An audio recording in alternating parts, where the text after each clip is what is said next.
Okay. It's pretty dark in here. Hello. It's your local flower essences buff. I like to call myself Edmonton's flower essences aficionado. And I am here to touch on the efficacy of the flower essences. How do we know that they're working is a good question. But further to that, I've had a couple people be in touch with me in the past week that I reached out to ask how their cycle was going. And they've replied by saying, I wish I could respond otherwise, but I didn't feel anything, or I didn't notice anything, or, I've heard people say it didn't work for me, etc. And I want to touch on that because I think there's some really important points to draw on in this capacity. First, flower essences work exponentially. This is vibrational medicine we're talking about. So the efficacy or the impact of the essences build on themselves. It's comparable to a crescendo in music, right? Sound energy builds on itself to create volume, and so it gets louder the more the sound energy builds on itself. The same is true of how the vibrational medicines, flower essences, work in us. So you could sit down and take 1 drop or 20 drops all in one shot, and it's going to have the same impact. But if you take the essences with frequency, then what happens is it builds a vibrational reservoir within your being so as to create the shift of perspective, which is what we're going for. Now, when people say, I didn't notice anything, first of all, the first time that you have an experience with flower essences, it's very unpredictable as to what the outcome will be. So, the first time could be like planting a seed. Either way, whenever we take flower essences, we are planting seeds for the growth of a perspective shift. That's what we're doing with these essences, okay? Now, taking flower essences is also the depth of an invitation towards mindfulness, towards coming home, which is coming home to within, to the heart, to love, to great spirit, universe, God, whatever. It's all the same thing. It's an invitation to mindfulness and to come in, to come home. When I recommend my recommendations around how to take flower essences, people will notice, involve carving out an experience and an expression of mindfulness around this process. So what that means is when you take the essences, like let's say I were to take some flower essences right now, okay, I'm taking flower essences into my tongue, drip, drip, drip. My job then is to carve out a simple mindfulness experience so as to potentiate the impact of this subtle energetic influence. So I take the essences under the tongue. Let's say I'm taking California Wild Rose, because right now I am, okay? I bring to the forefront of my mind the image of the flower as well as what it's for, stimulating the will forces through the heart center.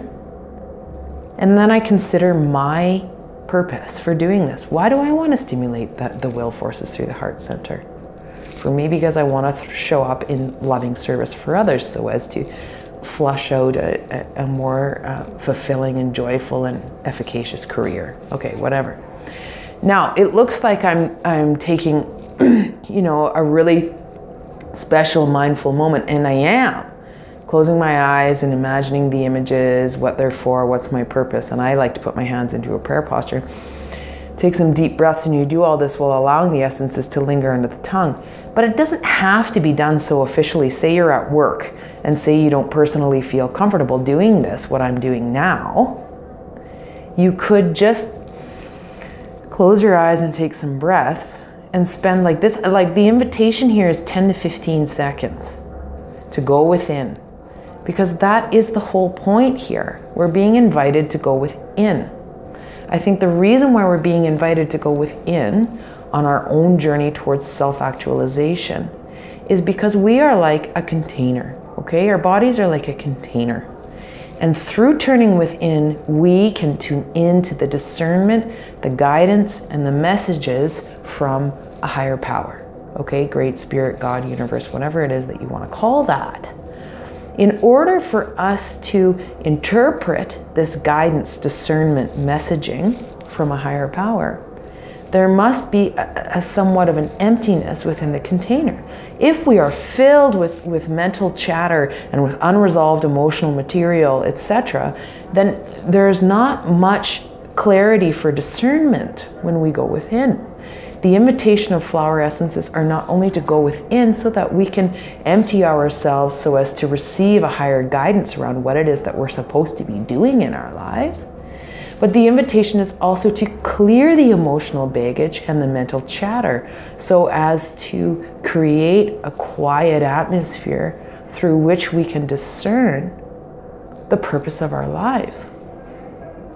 So when people tell me that it's not working or they didn't notice anything, my question in response would be, was there a mindful practice associated to your process of taking the flower essences? A.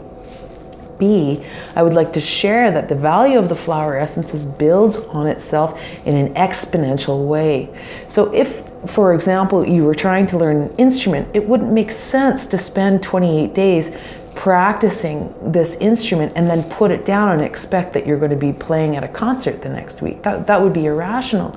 The same is true on our journeys towards self-actualization, self-exploration, and self-growth.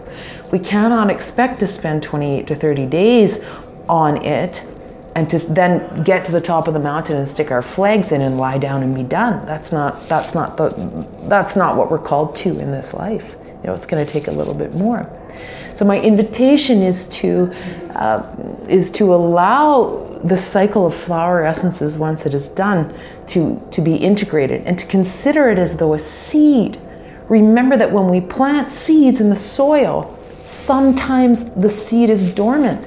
You don't always get a bud or a plant or a fruit after one growth cycle. Sometimes the seed will remain, but it does not make the seed invalid, nor does it mean that the seed has disappeared. The seed is still there, and when the conditions are ripe, the seed will then start to be germinated and will show a bud and eventually a plant and a flower or a fruit, you know? So there needs to be a repetition so as to create a vibrational exponential value, and there needs to be a mindfulness process associated to this. Anyway, that's what I wanted to share about today. If you have any questions or if you want to discuss this further with me, I encourage you to do so. I can be reached via email at info@rawberta.com. That's RAWBERTA.com. And my website is www.rawberta.com. Thanks for listening.